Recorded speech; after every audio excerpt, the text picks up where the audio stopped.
आपने बताया कि जो किडनी पेशेंट हैं जिनका डायलिसिस होता है, हाँ, वो किस तरह से डायलिसिस से बच जाते हैं और किडनी जो है प्रॉपर वापस हील हो जाती है, क्योंकि मोस्टली हमने देखा है कि जिसकी किडनी खराब हो गई वो ट्रांसप्लांट ही कराता है या मर जाता है।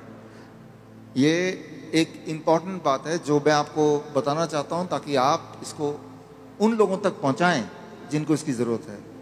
ऐसे बहुत सारे लोग हैं लाखों में जो हर दूसरे दिन या तीसरे दिन डायलिसिस कराते हैं। पहले तो समझना पड़ेगा डायलिसिस क्या है। बहुत ही सिंपल है, आधे मिनट में समझ जाएंगे। आप जो भी कुछ खाते हैं पीते हैं उसमें कुछ चीज़ें बॉडी उपयोग में लाता है, एनर्जी में कन्वर्ट करता है, कुछ चीज़ें बॉडी यूज़ नहीं कर पाता है, तो आप यूरिन पेशाब के रास्ते उनको बाहर फेंक देते हैं। तो वो पेशाब कैसे बनता है, वो किडनी का काम होता है। उसके अंदर वो सारी चीज़ें हैं पेशाब में जो बॉडी को नहीं चाहिए, तो बॉडी ने उसको बाहर भेज दिया। क्रेटनाइन है, यूरिया है, यूरिक एसिड है, ऐसे बहुत सारी चीज़ें हैं, छोटे मोटे प्रोटीन हैं अलग अलग तरह के जो बॉडी को नहीं चाहिए।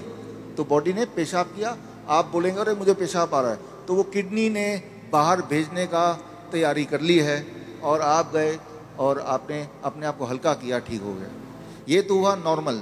आपका बॉडी खुद ही आपका डायलिसिस कर रहा है। डायलिसिस ये है, हमारा बॉडी हमारे अंदर की जो चीज़ जो हमें नहीं चाहिए वो बाहर फेंकने का रास्ता बनाया, इसे कहते हैं डायलिसिस।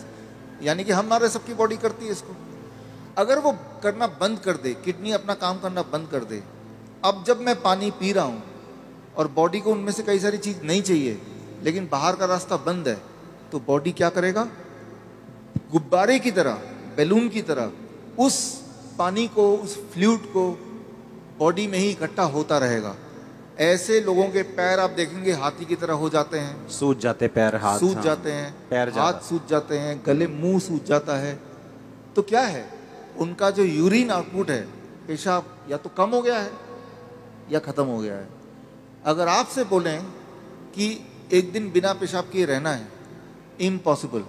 कितना दर्दनाक हो सकता है। और ऐसे लोग फिर मशीन की मदद लेते हैं।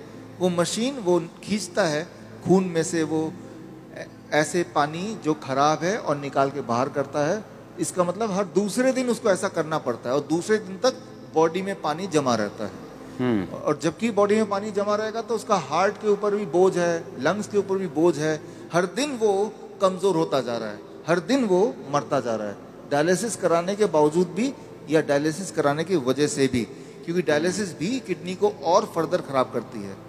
तो अब आपको समझ आ गया कि प्रॉब्लम क्या है, डायलिसिस किसे कहते हैं, किडनी खराब होना किसे कहते हैं। ऐसे लोगों को पहचानेंगे कैसे, आप जब देखेंगे। हम कैसे पहचानते हैं ऐसा पेशेंट को, कोई रिपोर्ट की ज़रूरत नहीं है, मुझे, आपको भी ज़रूरत नहीं है। आप सिर्फ ऊपर से नीचे देखेंगे, अगर पैर हाथ में सूजन है थोड़ा बहुत भी, तो समझ लीजिए कि किडनी फेलियर की तरफ आप बढ़ चुके हैं। लेकिन घबराने की बात नहीं है। पहली बात, जब सूजन होती है बॉडी में, पानी जम जाता है तो सांसें भी नहीं ले पाता है, मुश्किल से लेता है, तो ये भी गड़बड़ है। वो चलता है थक जाता है, ये भी गड़बड़ है। तो ये तो हो गया। अब करना क्या है, सोल्यूशन क्या है, आपके बॉडी के अंदर से पानी को निकालना है। उसके लिए बड़ा आसान गॉड का दिया हुआ सोल्यूशन आपके पास ही है इसी वक्त। तीसरा kidney, third kidney. Third kidney किसे कहते हैं, आपका स्किन, सबसे बड़ा बॉडी का ऑर्गन। आपके स्किन में देखेंगे छोटे छोटे छेद हैं, है ना। तो ये जो छेद हैं, ये छेद से पसीना निकलता है। आप पसीने का एक बूंद लीजिए, पेशाब का एक बूंद लीजिए, दोनों को लैब में ले जाइए। अब पूछिए कि इसमें क्या है। पेशाब के एक बूंद में क्रेटनाइन, यूरिया, यूरिक एसिड, वो सारा कुछ मिलेगा जो पसीने के एक बूंद में मिलेगा। अच्छा, हाँ, यानी कि पसीना और पेशाब सेम है, अलग अलग नहीं है, बिल्कुल सेम है। केमिकल कॉम्पोजिशन दोनों का सेम है। उसमें भी सोडियम है, उसमें भी सोडियम है, उसमें भी पोटेशियम, उसमें भी पोटेशियम है। आपका पसीना एक तरह से बॉडी का पेशाब का ही एक और फॉर्म है। आपका जो स्किन है, ये भी भगवान का बनाया हुआ इमरजेंसी किडनी है, इमरजेंसी किडनी। तो उस इंसान का जिसके दोनों किडनी खराब हो गए, अब क्या करेंगे, ये जो स्टेपनी है, मैं इसको स्टेपनी बोलता हूँ। आपकी गाड़ी का एक टायर पंचर हो गया, आप स्टेपनी यूज करते ना, तो हम बोलते हैं कि ये स्किन को यूज कर लो, स्किन से बाहर निकाल दो। अब सवाल आता है स्किन से कैसे निकालें। स्किन से निकालने के तरीके, अभी बाथटब का वीडियो प्लीज चला दें। ओके, चलाओ वीडियो बाथटब का। हमारे हॉस्पिटल में, हिम्स हॉस्पिटल है, डेरा बसी में है, अभी जलंधर में भी खुल गया है। आप देखिए यहाँ पे वीडियो।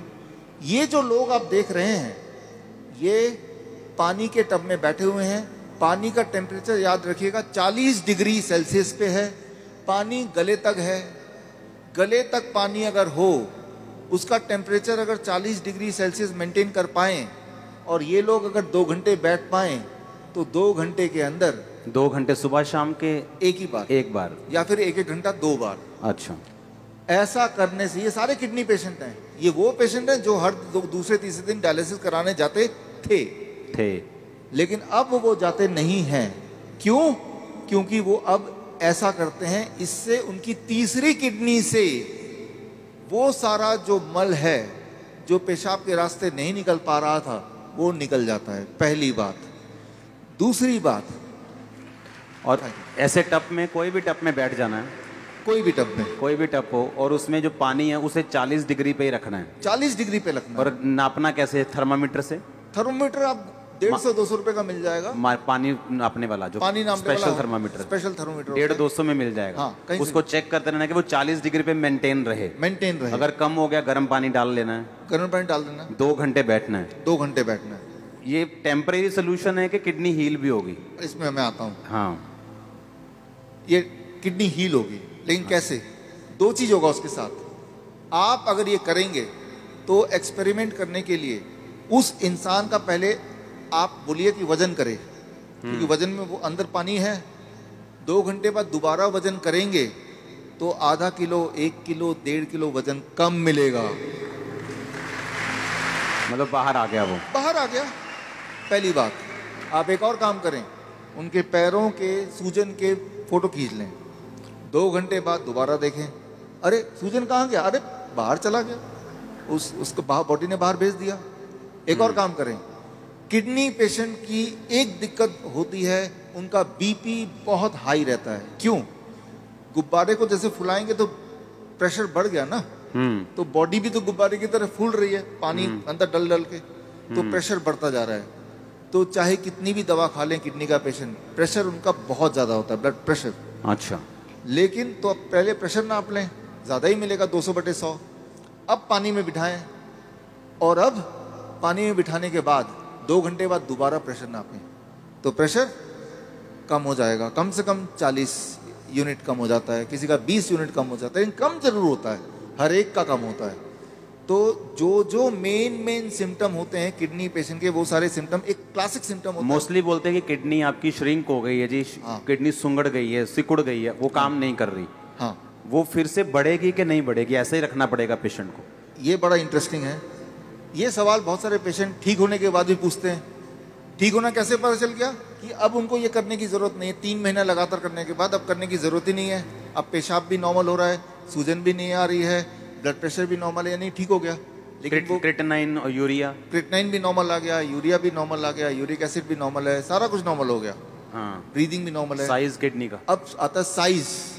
तो साइज के लिए वो बोलता है, तो डीटीपीए स्कैन करने बोलते हैं। हालांकि हम रिकमेंड नहीं करते, लेकिन स्कैन कराते हैं। तो पहले वाला साइज उसके पास था, पहले भी स्कैन कराया था, 3 महीने बाद दोबारा स्कैन कराते हैं। तो स्कैन में वो साइज बढ़ी हुई दिखाई देती है, मतलब वो किडनी जो है वो बढ़ चुकी है, फिर से साइज उसका अच्छा हो रहा है, अच्छा हो गया। और ये स्कैनिंग बताती है। हाँ, और वो जो स्कैनिंग बताती है, वो स्कैन पहले और बाद के वो किताब में है। और ये किताब मैं चाहता हूँ कि आपके हाथों से इसका लॉन्च हो जाए। हाँ, ठीक है। हाँ, और ये जो किताब को बनाने में, ऑब्जर्वेशन स्टडी में जिन्होंने मुख्य भूमिका निभाई है, हमारे डॉक्टर संजीव सूद जी हैं। आप भी एक बार आ जाएं। डॉक्टर गगन है, ये भी आ जाएं। दयानंद आयुर्वेदिक कॉलेज में इन्होंने हमारे साथ मिलके हमें मदद करते हुए इस चीज़ को दुनिया तक पहुंचाने के लिए काम किया। प्लीज़ आ जाएं। डॉक्टर अनु, प्लीज़ कम। किताबें और भी हैं, 2 ले आते हैं। इसका नाम है प्रत्यारोपण, यानी किडनी ट्रांसप्लांट का अंत। किडनी, आपकी खुद की किडनी ही काम करेगी, किसी और की किडनी की कोई आवश्यकता नहीं है। भगवान का दिया हुआ किडनी, उसी को स्टार्ट करना है, उसी को काम करना है। तारीफ करो सब। थैंक यू, आओ। Thank you, thank you. अच्छा, हमने कितने ऐसे लोग आपके लोग मोहल्ले में ऐसे आपने देखे होंगे जो किडनी ट्रांसप्लांट नहीं करा सकते, डायलिसिस नहीं करा सकते, मर जाते हैं। देखे कि नहीं देखे? चर्च में हील होते हमने देखे हैं, लेकिन जो बहुत से लोग हैं जो यीशु मसीह को नहीं जानते हैं, हमने हॉस्पिटल्स में देखा है। मेरे फ्रेंड्स हैं जो हॉस्पिटल्स चलाते हैं चैरिटेबल, वो बताते हैं कि किडनी पेशेंट किस तरह से आते हैं और उनके पास मशीन्स नहीं है, उनके पास स्ट्रक्चर नहीं है और लोग ऐसे ही मर रहे हैं। और देखो, जब डाइट का जिक्र होता है तो यकीन नहीं होता कि डाइट से कैसे कोई हील हो सकता है, और ये भी यकीन नहीं हो रहा कि बाथटब में बैठ के या ऐसे ऐसे करके कैसे कोई हील हो सकता। और उसको खाना क्या है किडनी पेशेंट को? सेम DIP डाइट प्लस ये जो मैंने बताया, ये 2 घंटे बैठना है। 2 घंटे बैठना है। कई बार लोग 2 घंटे नहीं बैठ पाते, तो 1 घंटा करके 2 बार बैठ लिया। कई बार 1 घंटा भी नहीं बैठ पाते, चलो 40 मिनट करके 3 बार बैठ गए। 2 घंटे का आपको रूटीन पूरे दिन भर में 2 घंटे बैठते हैं ना, तो यहाँ से जो जितने पोर्स हैं तब जाके पूरा निकलता है। ये एक रूटीन बनता है। और 3 महीने बाद फिर उसकी किडनी अपने आप काम भी करना शुरू करती है। अपने आप काम करना शुरू करती है, तो फिर ये बंद कर देना है। डाइट चलेगा जिंदगी भर, डाइट चलेगी। हाँ, इसको बंद कर देना है। ये बंद हो जाएगा। ये बंद हो जाएगा और पेशेंट नॉर्मल रहेगा। अब वो पेशेंट ही नहीं है। अब वो पेशेंट नहीं, अब पेशेंट नहीं है, वो आप और हम जैसे हैं। नॉर्मल हो गया वो हमारे। दर्शक